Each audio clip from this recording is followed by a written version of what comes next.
Hi అండి. Welcome back to our channel Sri honey vlogs and tips. ఈరోజు మన వీడియోలోని పచ్చి టమాటా గింజల నుంచి మొక్కలు ఎలా వస్తాయి అని చెప్పని ఒకళ్ళైతే డౌట్ అడిగారండి. ఎండు టమాటా గింజలు బయట అమ్ముతారు కదా, వాటి నుంచే కదా వస్తాయి సీడ్స్ అనేవి.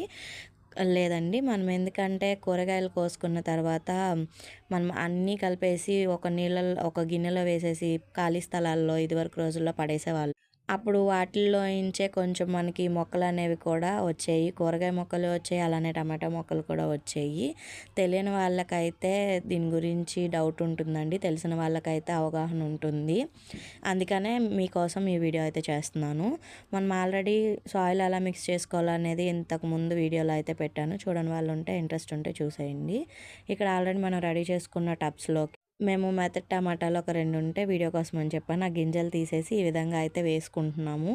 మేము ప్రిపేర్ చేసుకున్నాం కదా సాయిల్, వాటిలోకి అయితే వేసేస్తున్నామండి. గింజలు ఇలాగ పైన వేసేసిన తర్వాత మనం మిక్స్ చేసుకున్న సాయిల్ని అయితే పైన ఈ విధంగా వేసుకోవాలండి. మనకి బలం ఉంది కదా అని వాటిని ప్రెస్ చేసేసుకోకూడదు.